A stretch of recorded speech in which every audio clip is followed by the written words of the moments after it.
All right, I'm ready. Get a taste of his own medicine.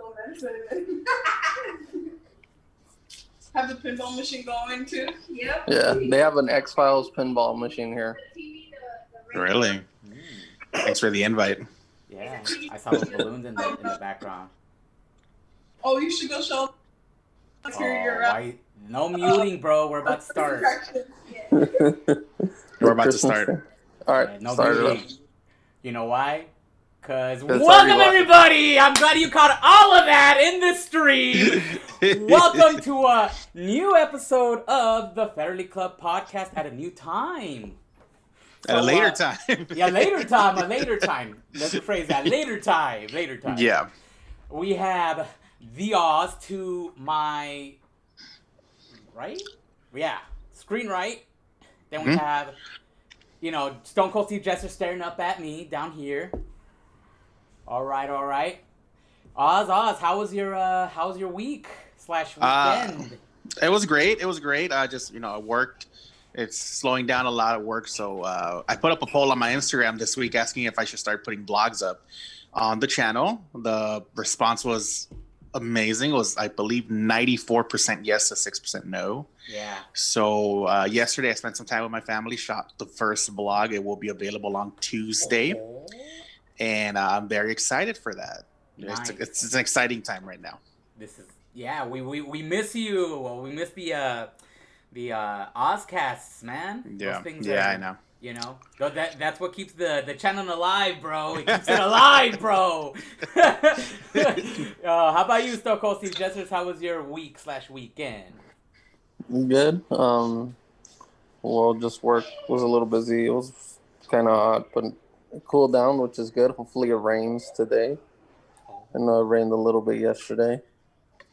But it's pretty chill here at my mother-in-law, father-in-law's house. Now, is she also living on the small island that is Monrovia, where you have to charter a plane to get in and out? No, we're in the small island of Silmar. Oh. Silmar. Oh, okay, that's a sidelined island to it, right? Kind of like Hawaii. Does like okay, awesome. Separate islands? Yeah. Right there, right around the corner. Yeah. Oh shit. What about you, Ramon? It was pretty cool. It's been a very interesting week, sports wise, which we'll get into a little bit. But other than that, it's been pretty good. It's pretty interesting. Work's been kind of crazy. We're getting ready to add another doctor into the office, so we got to get all of that ready too. So it's been kind of hectic at work, but other than that, it's pretty chill. Now, Jess, I feel like I cut you off because you were going to say something coming from us live from the island of Samarlakiaga, which is adjacent to Monrovia, Lacalao. Yeah, the reason we're here is it's my mother-in-law's birthday yesterday and my sister-in-law's happy birthday to her. birthday today. So Okay. we did like a double whammy and we stayed the night here to And it's a Halloween costume theme. So I we might see remember- me start turning into a character. Oh, and then interesting. I'll probably be turning into my character later, and then if you guys want to go live for a little bit with me in my costume and Frida in her costume, Hey, we could do that You too. can't tell what it is yet. Yeah, I'm not gonna tell you guys. What it Hey is. Jesse, all you gotta do Yeah. is put a plain white tee on, some jeans, get a mic on your hand, and be like, "Cause I'm Slim Shady, yes I'm the real Shady. All you other Slim Shades are just the I mud." can see that. I I'm can just see that. saying. Oscar will appreciate this one. Oh yeah. He'll walk into the room and be like, "Well, the real Slim Shady, please stand up." Will the real Jesse Sanchez please stand up? Oh, We're gonna have a problem here. Y'all act like you never seen Jesse before. Oh man, that's what's up. But Yeah. all right. But as everybody can see, it's a special time for today, given that Jesse had to go do that whole stuff with his family and getting all that set up. So it's a little bit later, but hey, we're here. We're not, we didn't bail out or nothing. We're here. We're not no-showing. We're not no-showing, except me in 2 weeks, but we'll talk about that later. Anyway, Oz, do you want to start it off, or would you like me to start it off with the news today, or with the sports news? I mean, that was a slow news week wise. I do have a huge announcement to make. If you guys want to hear it now, or you want to save it till later on the podcast. Announce it. Okay. So, as I said earlier, I was recording a blog yesterday, and I spoke to an insider who's a huge fan of this channel, and saw that we have 80 subscribers, and we do have 80 subscribers as of now. Now, I can't mention who this person is, but I will say that this insider has agreed that if we can somehow make it to 100 subscribers, he has agreed to allow us to spend the night at the Millennium Biltmore Hotel, which is supposed to be the most haunted hotel in Los Angeles. Not only that, he has offered to give us a tour of secret spots, secret doors, and even celebrity wings, and even the presidential suite. However, the only thing he has asked of us is to make it to 100 subscribers. Now, anybody watching this podcast right now, spread the word. Please spread the word. Make us to 100, and I will record a vlog from the Millennium Biltmore Hotel as we go ghost hunting, and we go. It's exciting. When I was told about this last night, it was very exciting, and I thought I would share that with not only you guys, but our viewers and our fans. Nice. We have an iconic clan who said, "What's up, Oscar?" I know who the iconic clan is. Good morning. Good morning. All right. Oh, is that for you right there? Oh, hey. Hello. We're formally introduced, and she was doing cameos, but there she is. Hi, how are you this morning with your hair? Crazy today. Make sure to introduce yourself as my name is Frida, Miss Jackson, if you're nasty. I am for real. Oh man. But so all right, cool. That's gonna be actually pretty cool. So yeah. We should actually, if we do end up staying there, we should do like a whole thing about it there, man. Yeah, it's guaranteed a night, big tour. Like I said, secret doors, secret spots where the president, if there was supposed to be an atomic bomb, they'll show us the escape route and everything. That's gonna be pretty cool. Exciting. Mm-hmm. But so I'm gonna throw a little bit of sports news out there, since it was, I don't want to say sports heavy, but it was all right. I don't know, Oz, did you have anything else to add on to that part? No, that was just it. I finished watching Borat 2, and it has a great review coming up because I saw the Borat number 2. Is that the one that everybody's talking about, that there was a scene on there that somebody, right? Yeah. It's in the movie, and it's pretty funny though. It's pretty funny. So, since you saw it, we'll go back to the sports news in a bit. But since you saw that, is it catfishing as far as like how they're making it seem on TV as opposed to how it actually is in the movie? Because I believe it look bad. I mean, it feels fake. It feels like they were in on it, but they played it so well that it does feel like it was a real situation. You know what I'm saying? I know the president has responded to this scene saying that it was fake, and then Sacha Baron Cohen is a creep, and he tried to get him to do the last movie, and he said no because he's a creep. He doesn't like him, doesn't find him funny. To which Sacha Baron Cohen, who plays Borat, responded with, "Hey, I hear you're gonna be out of a job in January. Let me know. I'll hook you up." You know. So, but the scene in question is of former New York Mayor Rudy Giuliani grabbing his crotch in front of who is supposed to be in that scene a 15-year-old actress. Oh wow! I don't think she is. I know I looked up her IMDb, and she's a lot older. She's probably in her 20s, but in that movie she's playing a 15-year-old. Like I said, it looks fake, but it plays off so well that you won't be able to spot the difference. Yeah, see, I didn't know the backstory of that scene. I thought, from what I was hearing, was that she was a reporter, like playing a reporter. But I didn't know that she was a 15-year-old reporter. In the movie, I mean? In the movie. Yeah, in the movie, it's Borat's daughter. It's in the trailers. It's Borat's daughter who becomes a reporter during the movie. And if you watch the movie, it makes sense. And if you don't, I'll explain it to you probably next week when time has passed by. She becomes a reporter, gets an interview with Giuliani, but throughout the movie, they make sure to let you know that she's a teenager. She's just in America. So, like I said, the actress herself is not a teenager. The actress herself is in her 20s. Okay, so that makes a lot of sense why there was such an uproar on it. I mean, given the fact that it was of course. compromising, but I was unaware that it was a 15-year-old actor or playing a 15-year-old. You know. Yeah. I was aware that that's. Yeah, now I see why people are getting a bit upset at that. Yeah. But other than that movie is hilarious. It is such satire, which is my favorite type of comedy. It's a hilarious movie. I recommend it to you. Just don't go in there expecting Avatar or the Avengers because you're not going to get that. You know, just go in there expecting a comedy of satire and looking at people's stupidity, and you're going to have a good time.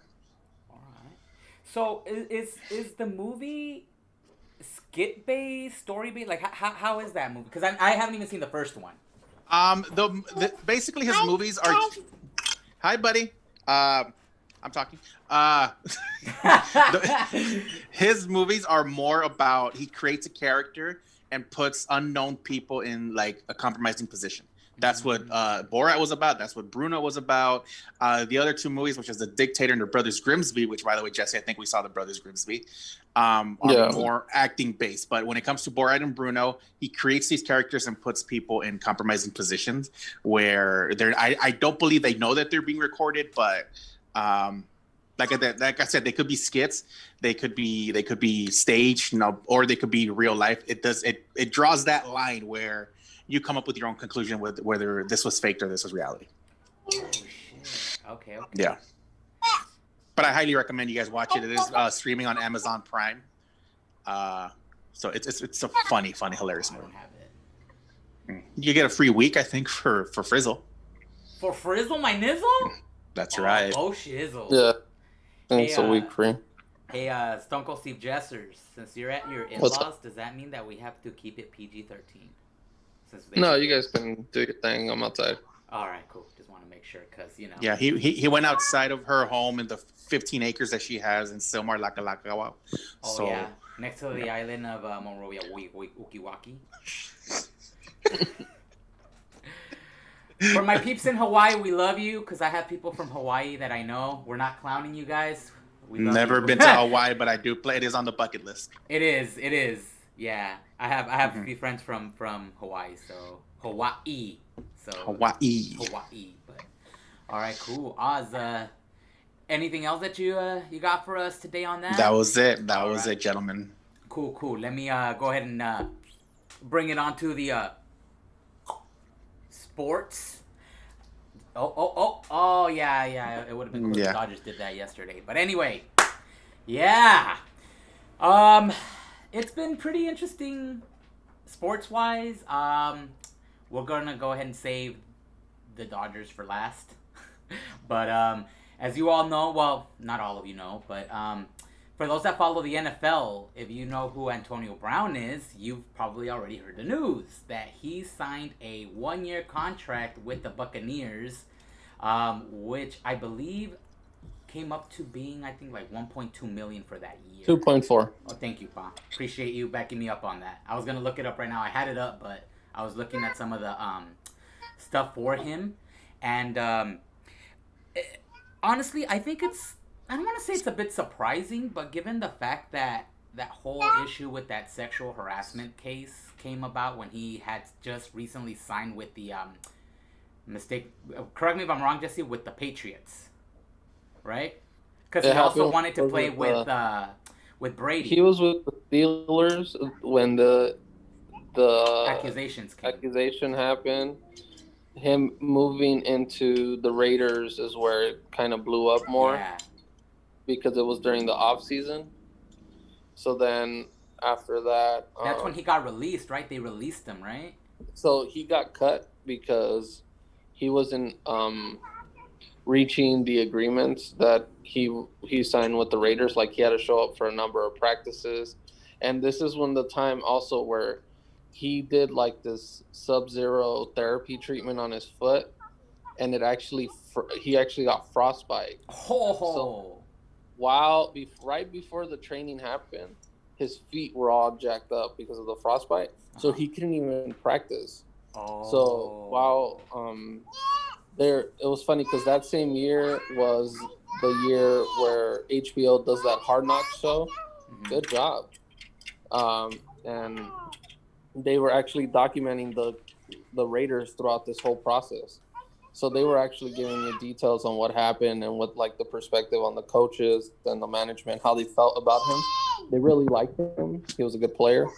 They just felt like he was a little bit unprofessional when it came to arriving on time, showing up to practices, to training. So that's when they cut him. He kind of took a little bit of a hiatus for a couple weeks, and then the Patriots signed him, and then that ended up blowing up when he did his little Twitter rant talking about Robert Kraft and Bill Belichick. Now, Oz, I want to get your opinion on something. I know you don't watch football as much, but as far as I guess athletes themselves feeling that I don't want to say that I'm gonna use that word. Some athletes feel entitled as opposed to like, oh, I don't have to go practice. Oh, I don't have to go do this. Or you know what? Forget it. I'm not even gonna play today or whatever. What is your opinion on that, as far as entitled players in sports?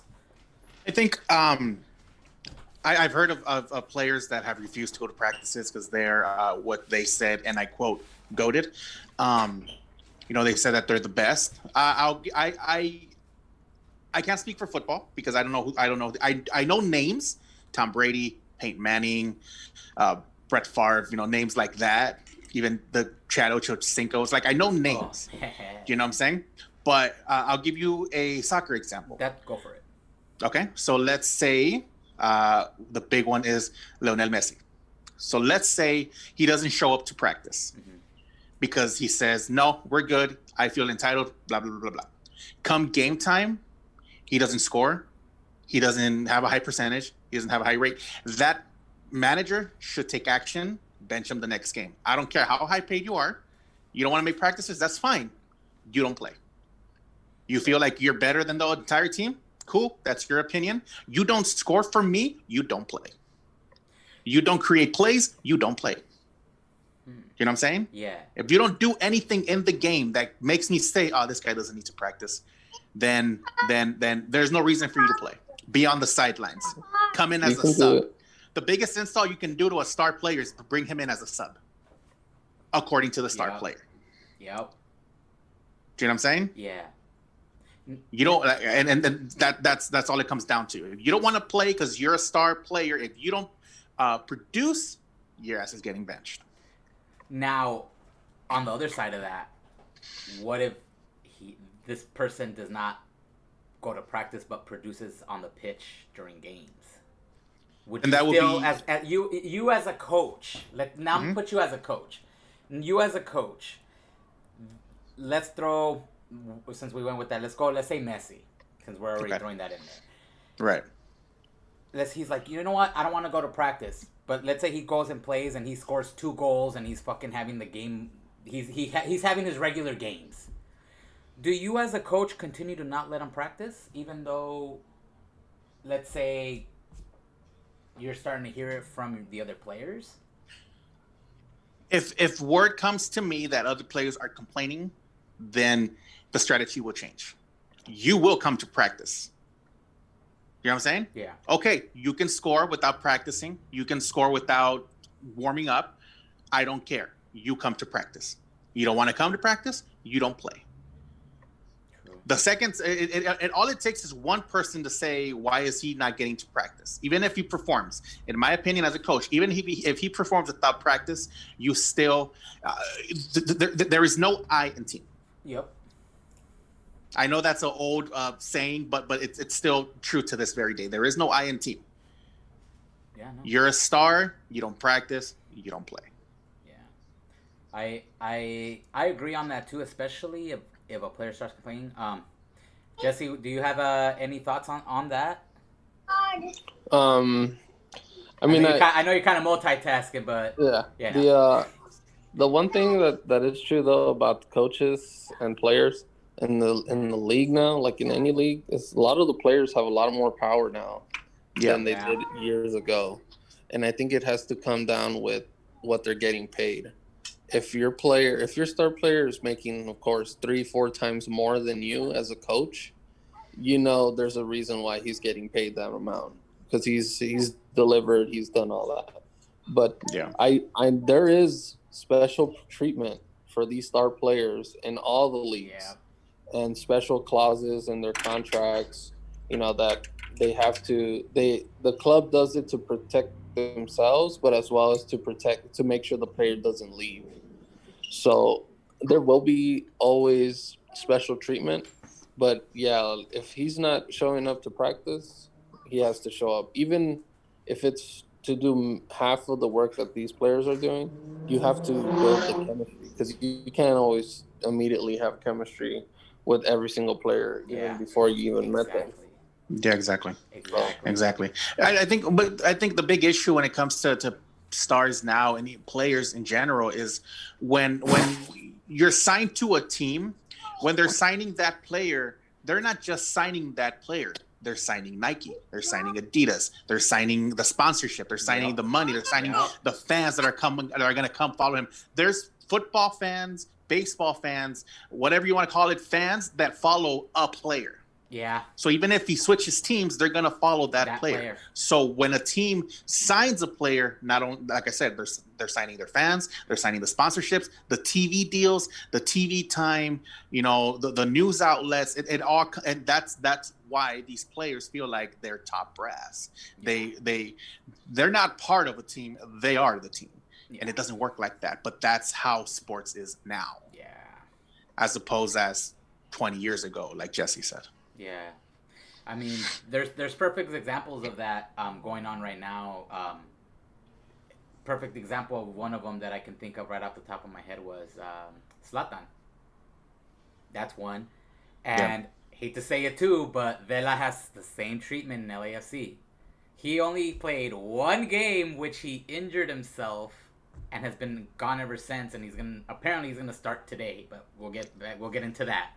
But well, look at back in 2007 when the LA Galaxy signed David Beckham. They also signed BBC Sports to run their games because David Beckham was in their team. So BBC Sports paid LA Galaxy, I believe, somewhere around the sums of $21 million to run their games on their network. So it's fucking nuts, man. It is insane, man. It is. And it sucks because, I mean, like you said, you're signing everything. Fans, sponsorships, all of that stuff, but at the end of the day, it's also the name itself too. Because look at what happened, like when you said when Beckham came or Zlatan came, dude, everybody was in a frenzy. Everybody started watching the MLS. Why? Because it attracts that attention, which is why they feel that they're like, oh, you know what? Even Zlatan said, oh, if it wasn't for me, you guys wouldn't be watching. You know what I mean? But Zlatan's a different breed, though. I mean, he could talk shit and back it up, and it sucks for me as a LAFC fan, but as a football fan, man, that guy's something else. Yeah. But anyways, on that note, reeling it back, so the Buccaneers did sign Antonio Brown. That happened, I think, sometime this week, and then we also had El Clásico between Barca and Madrid yesterday morning. Yeah. And with the loss yesterday, it makes Barca, I guess they've lost 3 of their last 5 games. Okay. I mean, Messi. It looks like Messi played. I didn't catch it myself. Right. But I mean, I don't know what you guys think about that. I mean, the whole situation with Messi leaving was because of their performance, no? Was that a fish that just passed by? That's what I'm trying to figure out. What the hell was that? What the hell was that? Oh, and then a big brown shark came. I thought it was like Lightning McQueen going ka-chow. Ka-chow, ka-chow. Okay. I don't know. What do you think? Do you think that Messi regretting the fact that he stayed? I mean, given the fact that with this contract situation, I mean, obviously, it looked like he wasn't going to leave regardless because it was so bad, but... Well, here's the thing. When it comes to teams losing and you have such a star player like that, the finger is never going to be pointed at the players. The finger is always going to be pointed at the coach, at the training team. What are they doing wrong? How can we improve? Because if you notice, when teams are doing bad, they never sack the players. They always sack the coach. Yeah, that's true. You know what I'm saying? But the coach can only do so much. Yeah. The coach can only make the plays. It's the players that are going to bring it to life. Yeah. You know what I'm saying? The coach can only tell you when the ball's going this way, you're going to come this way, you're going to shoot it that way. It's up to the player to hit his spots, hit his marks, and just time it perfectly to that play's going to come to. It's going to come to fruition. So when teams are doing that bad, I mean, at some point, everybody has to take responsibility, from the president to the vice president to the owner to the coach to the players. Yep. But that's the sad part. That again is where sponsorships come. Where they're like, oh, it wasn't our guy. You know, you can't blame Messi for that bad play. It wasn't him. Yeah. It was X, Y, and Z that did it. Yeah. You know what I'm saying? Or they'll put the blame on a different player. Mm-hmm. Like, oh, well, how was Messi supposed to get that pass if he overshot the pass? Yeah. When it was clearly like Messi had stopped halfway through and then he realized he can catch it. You know what I mean? Yeah, exactly. So, yeah. What do you think, Jesse? You think Messi's regretting the fact that he stayed? No. He's enjoying it because he's getting to show the world now how terribly run the Barcelona team is. Management needs to change, ownership, maybe presidents, all that stuff needs to get changed. Like, they got a bunch of good players, like legit. They have a bunch of good players, all probably national team players. And for them to lose, 3 games out of their last 5, to lose like that to Barca, to Real Madrid, it's really sad because they were considered one of the top teams in the world at some point. Like, they were unstoppable. Yeah, it was to a point where everyone wanted to play there, over Madrid. And then, I think the whole ripple effect of Ronaldo joining Madrid really messed with Messi. Because I think now he knew he had a match there in that league. And I think with Ronaldo, what he was able to do with Madrid at that amount, with that amount of time he was there, it kind of was left a bad taste in his mouth. And now that Barca can't compete, to that high level anymore, he's definitely going to leave. I saw this morning, I got a notification that Manchester City's looking back into him, like that they haven't fully let go on that, as well as PSG. What? Yeah. So I think those 2 teams are probably gonna benefit from Messi joining. But another thing is he's not getting any younger. So his time could be like a LeBron James type thing, where he's only going to be there for a couple of years and then maybe MLS. That's what I was about to ask you. Do you see him coming to the MLS? Him coming to the MLS is good for MLS. No, but do you see him coming over eventually? Yeah, but to the biggest market would probably be New York, so he'd probably stay in New York. Didn't his last deal that he was offered before he went back with Barcelona involved him going to Man City when during the offseason of the Premier League he was going to be in New York City FC? Oh, yeah, there was something years, like that. I did see 2 years in Manchester City, and then after that is New York. Yeah. Mm-hmm. Ooh. It would, see, something like that, I don't know. He needs more than 2 years in Premier League. He needs at least like a good 4 years there. Because he's going from one league 33 to though. Another one. 33? Hey, I mean, Lampard. Oh, wait, that's Ronaldo's 33. John Terry was playing until he was almost 40 years old, so that man. Yeah, and it showed. Yeah. But I think Messi's a different type of player. Mm-hmm. You can tell, like he can do, if he loses speed, he can do assisting. He can set people up. But he's fast. He's still fast. So, I mean, I know Barcelona's not going to be the same team anymore. It hasn't been. I think they're suffering because of Suarez is gone, and Atletico Madrid is, I think, thriving right now. So they messed up. So, in both of your opinions, you think there should be a management overhaul in Barcelona? Yeah. Oh yeah. Get people. I believe that some of those players got to go. Pique has been there for far too long, playing the same position for far too long. Who is it? Vidal is coming in as a sub now. He's not doing much.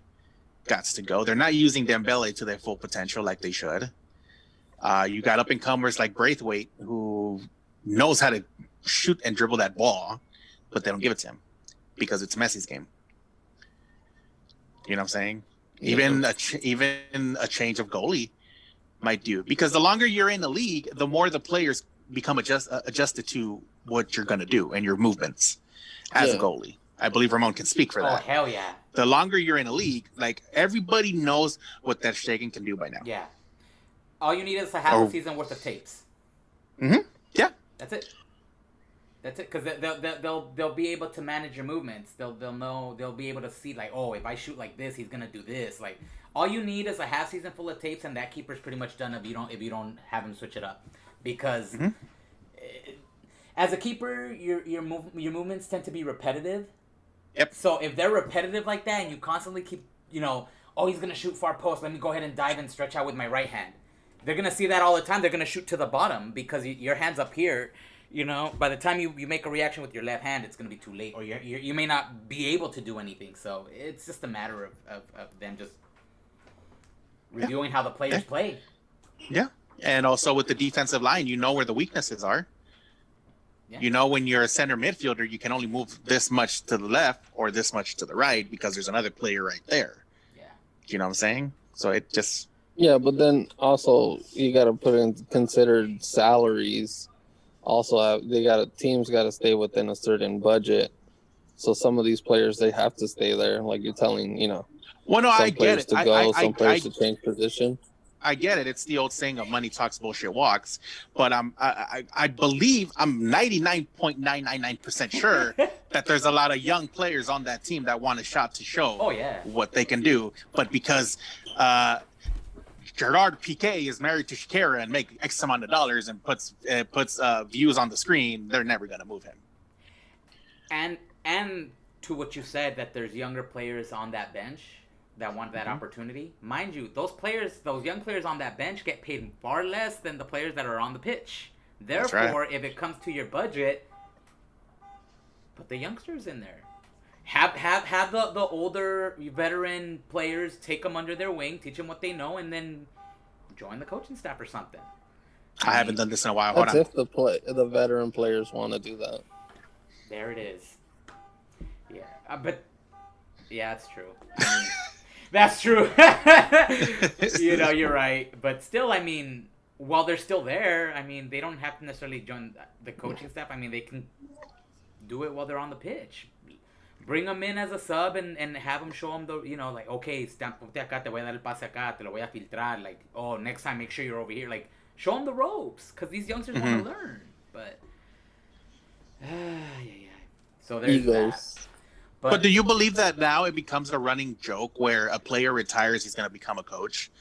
Do you think like now it's not as in, like, it doesn't hold the same integrity as it would before? Because another perfect example that's lost its integrity is, let's go to wrestling, and a wrestler gets released from a company, they're going to show up on another one. Like, oh, this guy's going that way. You know what I'm saying? And it loses that integrity. You guys... Unless the player's able to reinvent themselves as far as like their playing style. Right. I mean, I think the players prefer mostly players that go into that become coaches. I completely lost the trail of that question.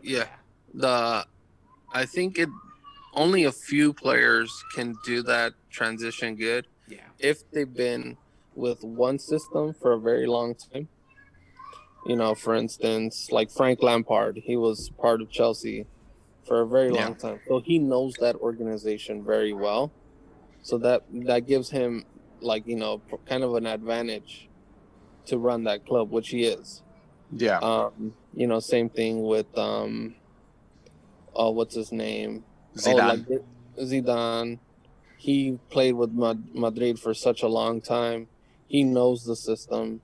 He knows how the organization is. Plus, he has such a good history there. The organization is going to be like, oh yeah, Zidane. Come on, we'll try it out with you. And fortunately, it went really well with him because he had Cristiano and all them.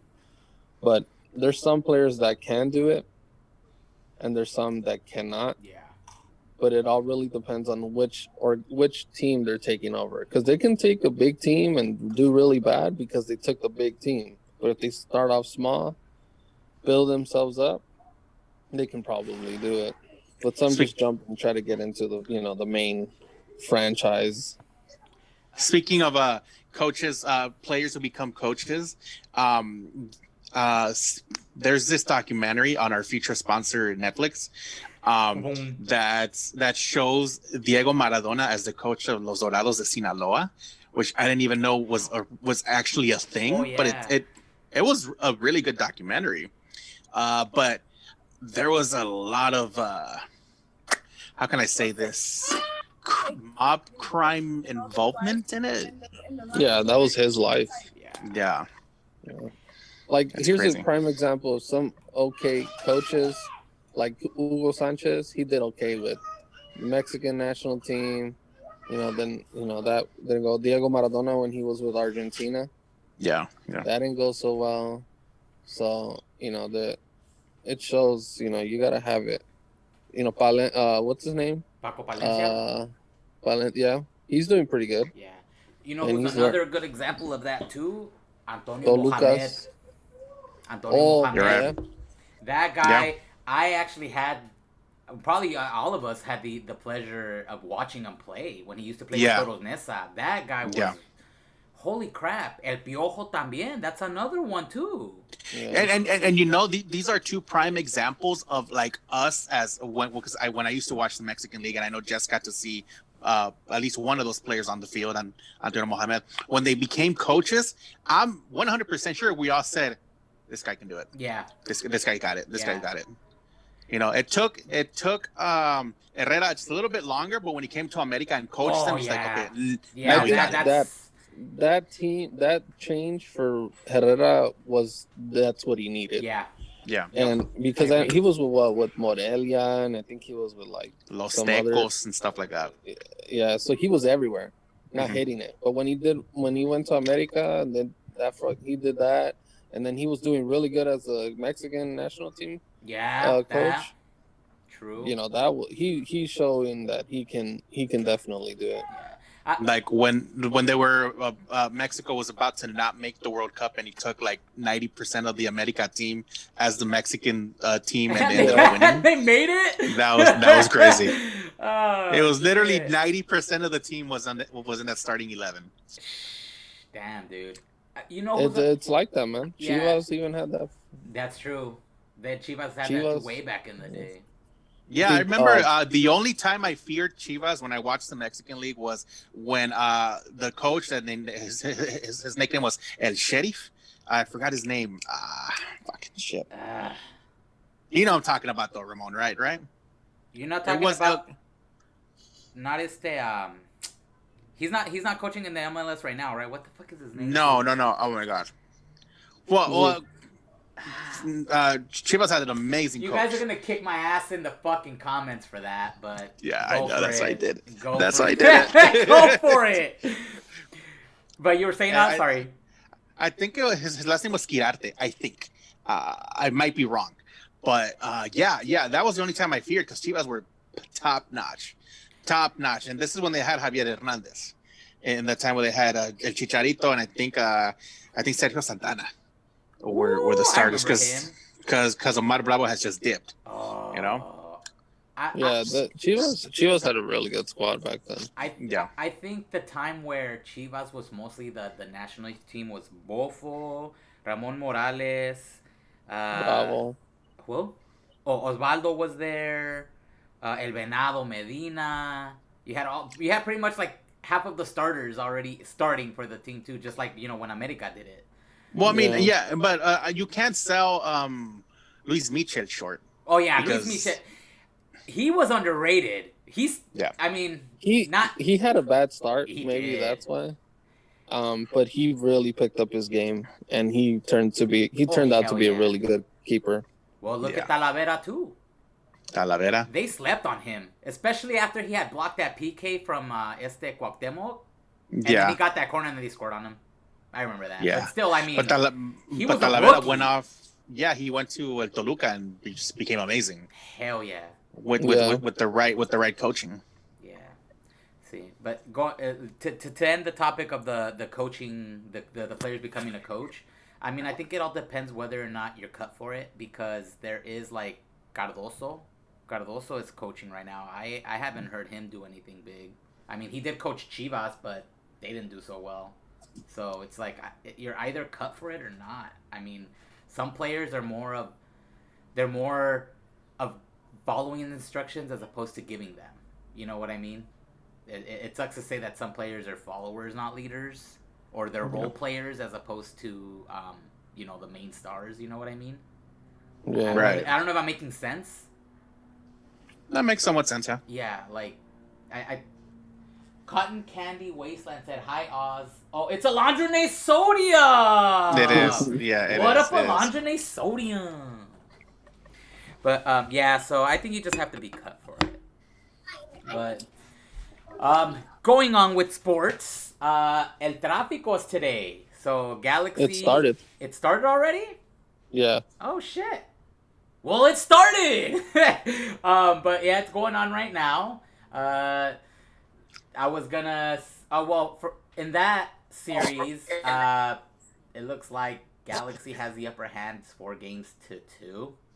So it's not looking so good when they face each other. The last 2 games they've lost. The first one they lost 2-0, and the second one they lost 3-0. So we're hoping they do some damage today. We'll see how it goes. I mean, I know they've been playing with a lot of rookies or homegrown talent, because some of the players were sent to their national teams. So they're doing okay. But we'll see how they do against Galaxy. Yeah. There is one topic that I want to kind of talk about, and it might sound like a little bit of a mini rant, so I apologize, guys, if it does sound like that. As you all know, the Dodgers are in the World Series, and after yesterday's game, the series is tied 2-2. Obviously, I was hell of upset last night, but I mean, there was a lot more people that were way more upset than I was, and all I kept seeing was people blaming the coach and blaming Jansen. For those that actually got to see that game, I cannot blame them too.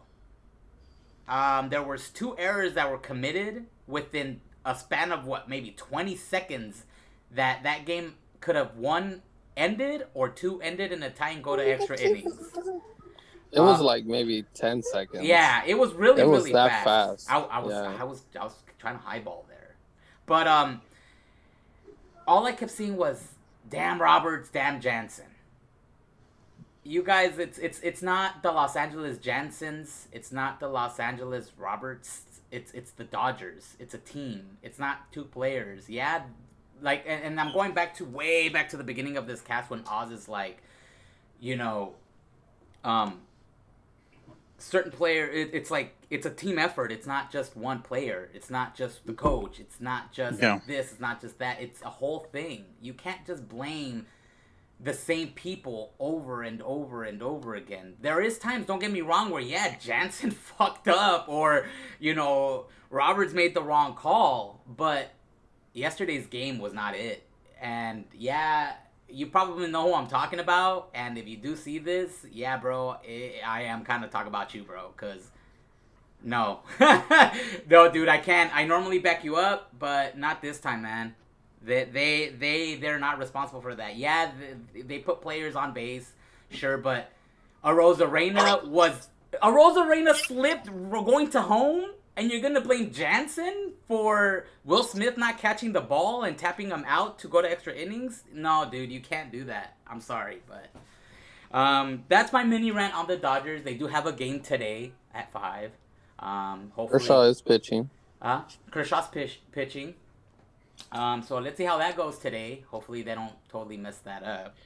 But, Here's what I was saying. Perfect example of what I was saying a couple of weeks ago, where unless you've been put in that position where you're playing, you don't understand a player's mentality. yeah. And that's what people as fans, I get it. You guys are passionate. You guys love the sport. You guys, want them to win. You guys have to put yourself in a player's mentality to understand that in 1 second, one wrong move, it fucks everything up. Yes. You know what I'm saying? It's like walking outside on a rainy day and you take the wrong turn and your foot slips. And if you would have gone the other way, it would have been just fine. Yeah. It is an unpredictable sport. And you always have to go into it thinking that this is unpredictable. It is not like wrestling that is what's the word?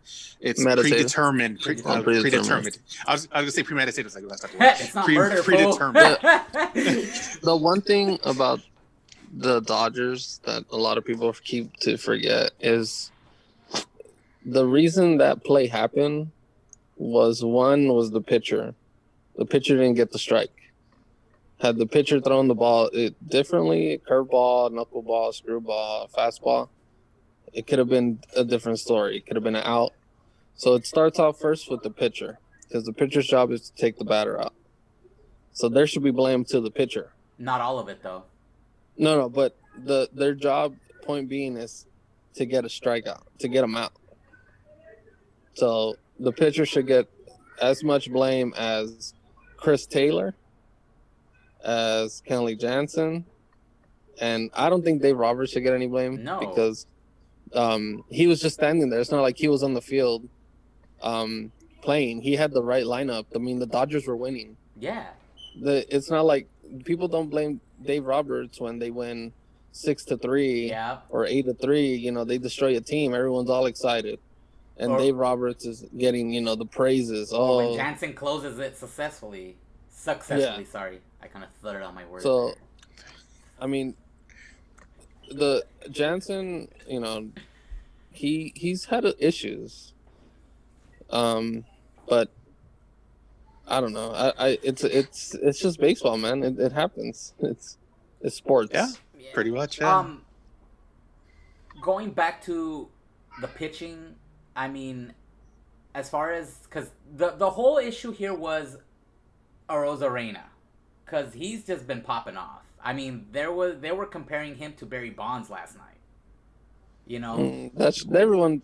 That's another thing about reporters. They're like, oh, it was when Barry Bonds was popping off that early. one season, so it's like maybe he at that point, I guess it would kind of, I don't want to say the coach's fault, but maybe they told him, hey, you know what? Try and strike him out. If it doesn't work, walk him. Right. So maybe that's why he got walked, because he's been popping off. He's at every game he's a guaranteed run when he's up to the plate. So it's like, do you pitch to him? Do you walk the guy? So they were trying to pitch him, and they almost had him, but it was just a bad pitch, and he got walked. But it was fine because more than likely that was probably what they told him anyway. Like, their hey, plan. Yeah, try and pitch him, and if it looks like it's getting kind of hectic, just walk him. You know, which is they had only one man on base. Yeah, because when he came up to bat, everybody went into huddle. And then they split up, and then that whole play happened, and that's how it ended up happening. See, that's another thing. There was a group decision right there. Yeah. What do we do with this player? Yeah. So they were like, hey, let's try to get him out. If you can't get him out, walk him. And it's not going to be the end of the world. We got the next hitter who wasn't hitting good either. Exactly. So, I mean, that's what I mean. It's baseball, dude. And like I said, I mean, yeah, I was heated. I mean, I literally turned off the TV and I sat there and I was drinking my beer, not doing anything for like 15 minutes, just trying to just process everything that just happened because it happened so fast. Oz, if you had seen how it happened, I mean, obviously you probably already saw how it happened, but Are you guys talking about fuck, I'm gonna botch this, I know I am. Something about running and hitting the home plate and the player was somewhere back there and jumped. I don't know, I'm fucking up. I only watch highlights. I don't really watch the game. so this player literally tripped halfway through home, and Yeah, he was running so fast. yeah, he like tripped over, so he thought he was out. He didn't even bother to try and get up fast and run. He thought like, oh yeah, this is it for me. I'm gonna get tapped out at home. But the catcher did a weird move, and again, it's all split second. It's all like it's all heat of the moment. He tried to swipe it. It's like reaction. Yeah, he tried to grab it and at the same time swipe and try and tap him at home base. But yeah. And then he dropped the ball. In that motion of trying to grab the ball while it was still moving, he missed it. So when he swiped, he's like, oh shit, the ball's behind. So that's when Arozarena's like, oh fuck this shit. Got up and just fucking crawled. Yeah. He practically pretty much crawled to home base and just tapped it. And that's how the game ended. And I mean, it just goes back to decision making as well. Like maybe it wasn't the best decision to walk him, but then again, I mean, you can't really control it at that moment. And like you said, Oz, it's moments like you can't really. It's easy for us to say, what the fuck, you should have done this, you should have fucking done that. Yes. But we're not there. We're not in that pressure. We might have handled some type of pressure like that when we used to play, but it's different when you're a pro. We would have folded. Huh? Every single player, every single person that is not in the doc uniform would have folded, saying they should have done this, they should have done that. I mean, I'm guilty of it too. That's what they were doing last night. Yeah. I'm guilty of it too, but it's, Oh, like here's a perfect example. A couple years ago, like maybe 2 years ago, it was the Chicago Bears, I think, versus some team, and it was the playoffs. Like winner goes to the Super Bowl, and the last play was a field goal from a certain distance, and it was snowing, it was windy, it was bad. Like the conditions were bad. Like the odds were against the kicker. So the kicker, he goes for it, he misses. Okay, they lose the game. They blame the whole entire game on him, on the kicker. So the kicker gets fired. He gets let go. So he's not even with that team anymore. He's with another team. So then they were like, okay. So the city of Chicago decided, let's see how many people can do the kick. Everyone that called them out. So this brewery or bar had this whole setup, the exact measurements of the kick, from the distance from the goal to the ball. They set it up. They didn't even have a holder. They just had like the thing that holds the ball. Yeah. And they had like an area with turf, so people can wear cleats and try to do the kick. Every single person that went for the kick missed. Nowhere near it. They had college players, they had high school players, they had like even like older gentlemen that they can kick the ball. They had soccer players. Everybody was able to do it, and nobody was able to do it. And mind you, so that set everybody up. Yeah, and mind you too, the conditions weren't as far as weather conditions weren't as bad as it was in that game. So the people taking those kicks had the advantage. You know what I mean? And I think that if they got it, they got like a whole year's worth of beer. So a lot of people were like, "Oh yeah, I'm gonna go for it, and do it." And some people came like suited up, like they looked like they were ready to play. Yeah, nah, dude. But going back to that, I just can't blame them. I mean, it was just a wonky finish in general. Like, it was fucking weird. It was such a good baseball game too. I mean, given the ending or whatever. I mean, mind the ending. I mean, every inning had runs going in. It was just a really good game. It just didn't go in the favor of the Dodgers, and it's unfortunate. Okay. But well, I'll be the impartial person asking this question because this was asked to me through text this morning. Mm-hmm. Who are the Dodgers playing? Tampa Bay. Okay. Or where? Okay. Or no, who are Tampa Bay Rays. Okay. See, I don't even know that. See how fucked up it is. It's all Okay. good. We got you, pa. Okay. You guys are keeping up with the games, keeping up with the players, blah, blah, blah. Will this go into a game 7? Yes. All right. Sorry, I don't know if that was the whole question, but yeah. No, it's not. Okay, go for it. Go for it. No. Go ahead. That's part one of the question. Okay, so I think this last night's game really messed with the Dodgers, and two things can either happen: they have a blowout game today where they win, dominate, Okay. or they just start folding. Like that really messed with them, and that's it. Like Tampa uses this as fuel, and they just start going off. So I think there could be a game 7, but if Tampa wins today, I think it might be over a game 6. Yeah. Okay. Okay. I think it's gonna go game 7, and I think honestly, if it does go to game 7, it's gonna go down. It's gonna all go down to the pitching. Okay. Here comes my follow-up question. Now, what I want you guys to do is, as fans, take your shirts off. Not physically, mentally, please. Take your shirts off. Who will win the World Series? From what you guys have seen in the last 4 games with both teams, take your shirts off, clean your heads. Who will win the World Series? Can I start it off? Stone Cold Steve Jessers. He's thinking. I'll do it. I'm not a. Here, I'll let you think, Bob. I'll let you think. Yeah. I'm not a big. No, I got it already. Okay, you got it. Okay. I think one team is better than the other on paper. The one thing is though, when it comes to playoffs, that gets thrown out the door. Like it doesn't validate. I mean, look at the Nationals last year. Yep. The Dodgers were still the best team, and then the Nationals beat them. And then next thing you know, the Nationals went on and won again, and then next thing you know, they won the World Series. Mm-hmm. So I honestly think it might be. I want the Dodgers to win because I think they've been working so hard to get it, but for some reason I feel like Tampa's just gonna slide through and just get this one. I'm gonna be 100% real. If the Dodgers lose tonight, it's over. No. See, that's a safety net.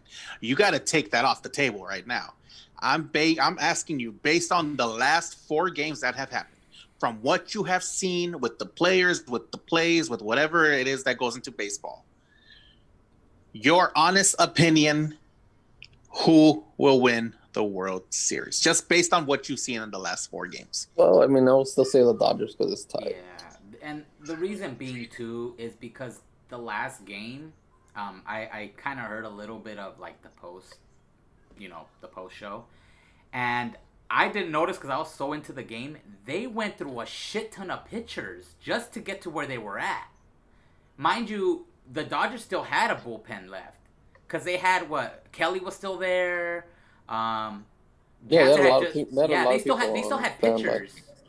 You know, and they were, you know, when they were coming back from commercial breaks, they were talking about the starters for today possibly having to play yesterday. That's how deep they were going into their bullpen. Yeah, that's what they knew, though. That's their style. Yeah, they've been known to do that. If they continue to burn out, if Tampa continues to burn out their bullpen like that, going back to what you asked, Oz, I see the Dodgers winning it in 7 in a really close game. Okay. In a really close game. And that's not just me being, because I'm a Dodger fan. It's going to be really tough for them to win this. Okay. I do see them winning it, but it's going to be tough as fuck. Okay. Yeah. And let's be honest. I think everybody that's a baseball fan sees the biggest difference of like the team, like how much better to be, you know, the Dodgers really are to Tampa. A lot of people are surprised that it's at this point of the series, because to be honest, Dodgers look like they could have just swept the Rays. Like they could have swept them. Yeah. So, I mean, like I said, everything gets thrown out the door when it's playoff time. That's so. true.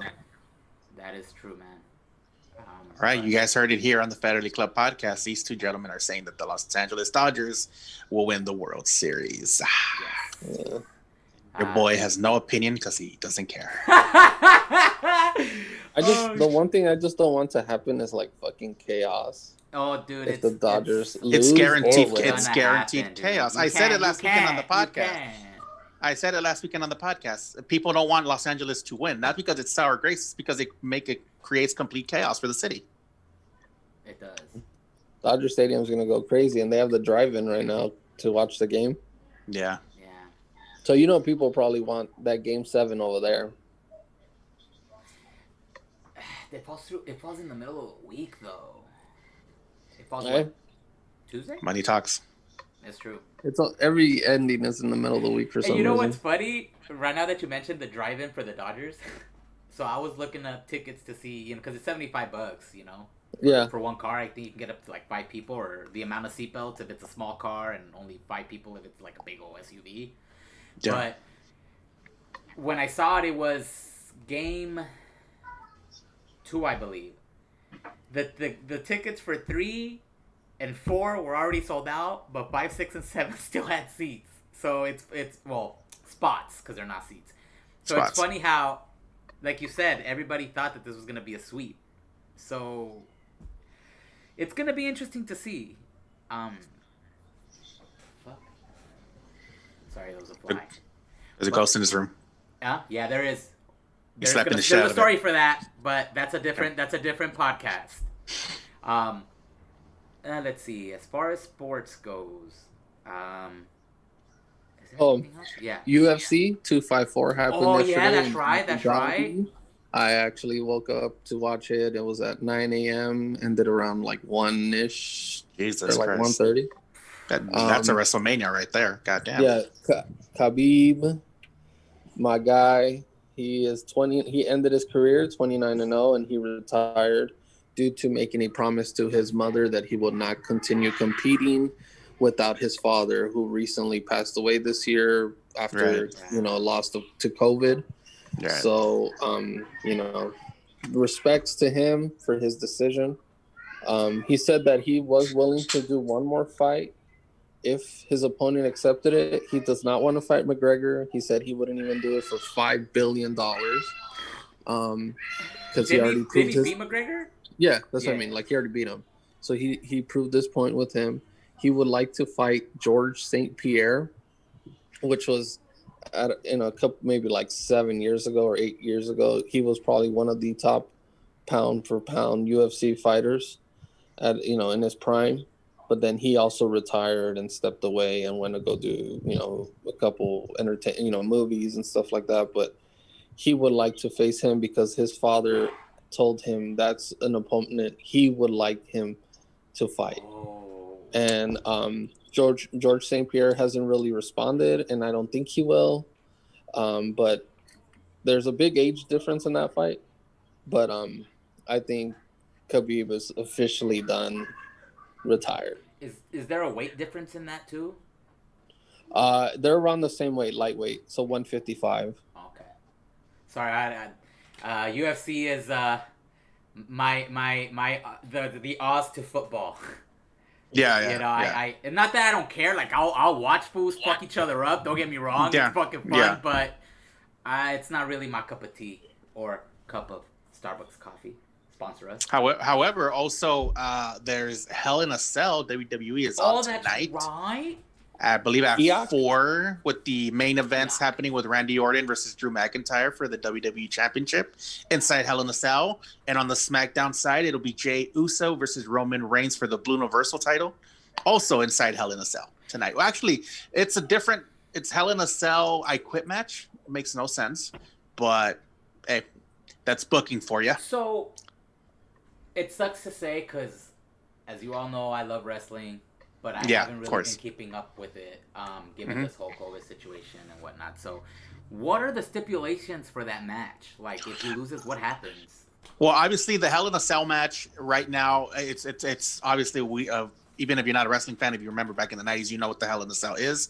They're adding the stipulation of "I quit," meaning that the wrestler has to shout "I quit" in order to stop the match and lose.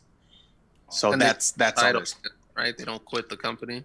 No, they don't quit, but I'm really invested in this Roman Reigns Jey Uso story. Severely invested, based on what they did on the last pay-per-view.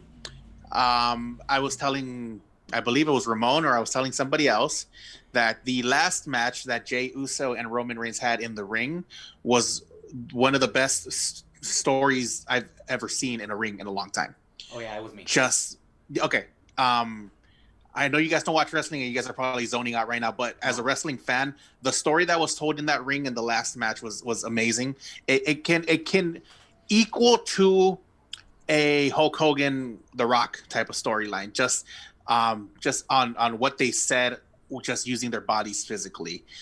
Obviously, Roman Reigns is trying to be the top dog at the head of the table, and the Jey Uso is down here below him in the bottom level. But what they did in that ring the last time was amazing to tell that story, and I hope that's what I get tonight. So I'm highly invested in this story. So Oz, would you say that the first match that you saw between these two was a match that you didn't know you needed, but you wanted?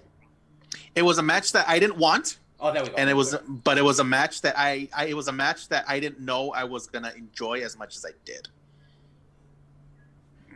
As a wrestling fan, those are the matches that make you go, okay, like that. That was good. Okay. You know, and in this COVID situation, there's been very, very few matches that made me do that. Yeah. None, to be exact, but yeah. Now, have you been keeping up with NXT? I've been keeping bits and pieces of it. It's hard to keep track of any wrestling right now, but I do keep track of storylines and certain wrestlers. I'm highly invested in the women's division in NXT right now, with Io Shirai and Candice LeRae doing it again at Halloween Havoc next weekend. Oh, I'm glad they're using that pay-per-view name too. They put on a banger of a match at the last event, and I know they're going to do it again, and I'm highly invested in that. Also, obviously, you can't watch NXT without mentioning Johnny Gargano and the amazingness that he puts on every single match that he does. Yeah, so yeah, just watching him as a wrestling fan, it makes me smile, because it's amazing what he does. His matches with Ciampa too. His matches with Ciampa, his matches with Andrade Cien Almas, his matches with Adam Cole, just classics. Didn't he have one with Drew McIntyre?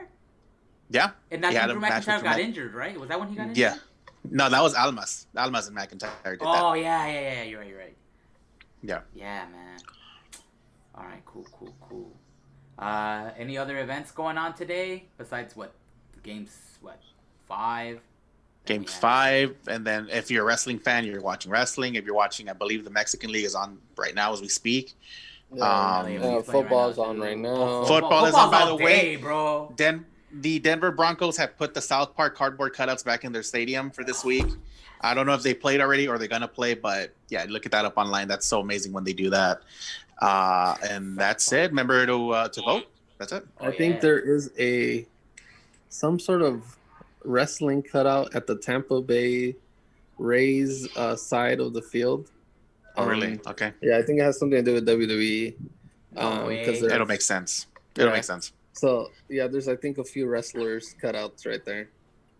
What? I look forward to seeing that tonight. Oh hell yeah! I'm gonna keep an eye out on that. But with that being said, I think it is about that time to wrap this up. Yeah. I don't know, Oz, you have any last minute words before we send it off to Stone Cold Steve Jessers for the words of wisdom? Just real quick, I know voting time is coming up. It's coming up with the November 3rd. All I'm asking you guys to do is whoever you vote for president, that's your business. I'm asking you guys to vote yes on Proposition 22, which is going to keep Uber, Lyft, DoorDash, Postmates, Uber Eats in the state of California. Because if that doesn't pass, they will leave California. That's all I ask. Please press yes. Please vote yes on Proposition 22. Also, I have a vlog coming out on Tuesday here exclusively on the Oz and Glories One Show YouTube channel. Please look for that. That's going to be on Tuesday. And like I said earlier in the show, if you get us to 100 subscribers, my person has told us that he can guarantee us a night at one of the most haunted hotels in Los Angeles for a vlog. Please get us to 100 subscribers. I think Jess is down to do that. Ramon is down to do that. Hell yeah. I know Jess's wife will be down to do that. Please get us to 100 subscribers, and we will do that for you. Thank you. Yes. Hell yes. There, I'm gonna throw in one in there too. This is gonna be really bad because I just thought about it right now. There is a proposition for the dialysis locations. Okay. Please vote no. I actually spoke with a physician who actually handles, dialysis as well. This person was telling me that they always try and get this. That it's a scare tactic because apparently dialysis centers aren't unionized, and they're trying to force them to get unionized. It's this whole thing. It's just she's saying it's a waste of time and a joke. Okay. So this is coming from a physician. So please, I will be more informed next week, and I will give you details into that specific proposition. Again, not really political, and like I said, vote for whoever the hell you want, but these certain things, these are really big issues because if these dialysis centers close down, there's going to be people that I mean, it sounds dramatic because the TV says it too, but yeah, no, it's true. People can die from not having their dialysis done. And the fact that they want a physician there at all times when the physician is only really just going to sign off, like really pretty much just do a check mark on the paper and that's it. Yeah, there's no need exactly. for that. So anyway, I'll get you more informed next week, I promise. That's going to be my homework for next week to give you all that details on that specific proposition so you guys are more informed on that one. But other than that, for me, that's going to be it. So I am going to hand it off to Stone Cold Steve Jessers for the words of wisdom. Take it away, Pom. All right, guys. So, just make sure you vote, like how Oscar and Ramon said. Make sure you read the measures and propositions. Make sure you're well informed before voting, because that affects more us really than the presidential election, because those measures go in effect a lot sooner than what the president can really do. So please read those. Also, make sure you send in your ballot now. Make sure your vote gets counted. We don't want something where at the very end, like when it's election day, something happens where your vote's not going to be counted anymore, or some sort of mailing issue. You can mail it. You can drop it off in the official drop-offs of the ballots. Don't do it into a filing cabinet that just has this paper taped on it. Yeah, that says official ballot. No, these things are yellow. They're big. They have true, information on the actual drop-offs. And if you also want, there's the app where you can track whether your vote has been received or not, and it'll tell you, make sure you register for that. So if you have you need that little reassurance, you can get it. So just be safe, wash your hands. Right now that it's cooling down, enjoy a little bit of the coolness. Make sure you wear your masks. Make sure you wear gloves if you don't really want to touch things. Hand sanitizer on deck. You want to clean your hands every single time when you get food from takeout. Make sure you sanitize some of the stuff that they put on there. Even though they're doing their end, you don't know the person that's transporting it, where it's been, who's been in there, stuff like that. So just be very careful. Continue staying strong. Hopefully they pass the second stimulus to help those out that are in need, because it's very interesting that they think only one stimulus check could help us out for 7 months that we've been in lockdown. For some people that just lasted the first month they got it. So hopefully they pass it. Hopefully we get it soon. But don't, if you need to have a career change, hey, do it for your family. Doesn't hurt if you're doing it for them. So just keep positive. Visit family, to them, friends, relatives, check up on them, and just support each other in this tough time. Please, Halloween is upon us. If you do have gatherings, be very safe. If you are going to go out trick or treat, which in certain areas are banned, Beverly Hills. you know, I can't really stop you, but just be very safe Yes. and It don't eat doesn't candy even from strangers. it doesn't even feel like Halloween anymore. It just feels like October 31st. It does. We're in a horror movie. This We is a are. giant. Yeah. This is like the longest horror movie, and people are dying. We're It's already horrible. hit such a record that it's incredible. Just want Michael Myers to come and just kill me now. This is how it ends. Hey, I don't care I anymore. saw him last week. Or was it this Really? week? Was it this week or last week? I think I took a picture of him. He was, Okay. Yeah, I was walking. I think it was on Tuesday. I was walking to go to Tacos on Cuco, and I saw him all dressed up. I'm like, what the hell? And then I started laughing, and I think they heard me laughing because it's like you don't see people dressing up like that. I mean, especially when it's not even close to that. And he's like, "Oh, I'm just." I started laughing, and they started laughing. I'm like, "Hey, can I take a picture?" Like, "Yeah, sure, come over." And I come over, take a picture, whatever. And then he's like, "Yeah, I'm gonna try and scare all these people right now because I guess it was on the other side of the street. It's the guy that lives across the street, but it was fun. Yeah. I mean, at least some people still have the Halloween spirit, man, and it's cool to see that. I mean, Oz has Halloween spirit, 365 days out of the year. So, I mean, you know what I mean. So, it's just like Jesse said, just be safe out there. And also, just on Jesse's point, please cover your entire fucking face when Yes. you're wearing a mask. It's not like it's not a not chin this. diaper.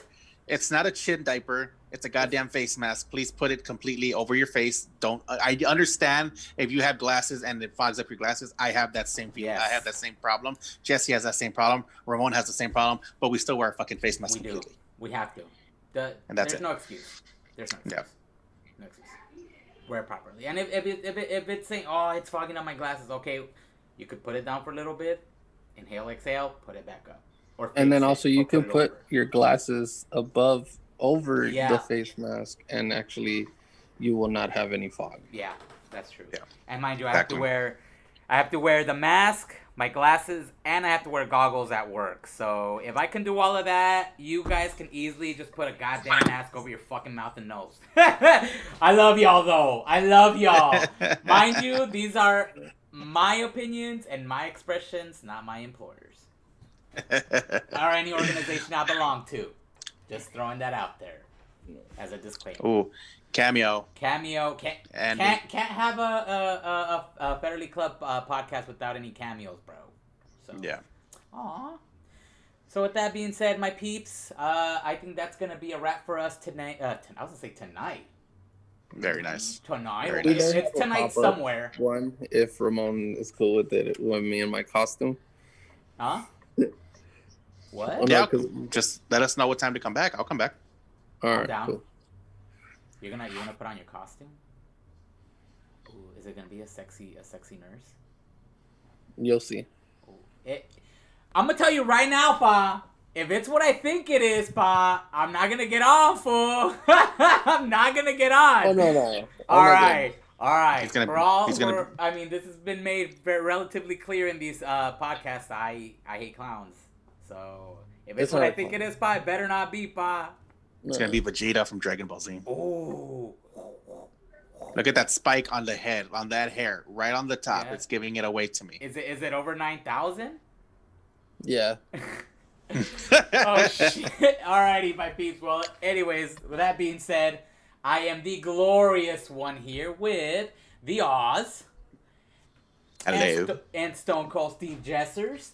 Until the And- next time, y'all, have fun, be safe, wear your mask, and we'll see you next week on another Fetterly Club podcast. Until then, Yes. have a good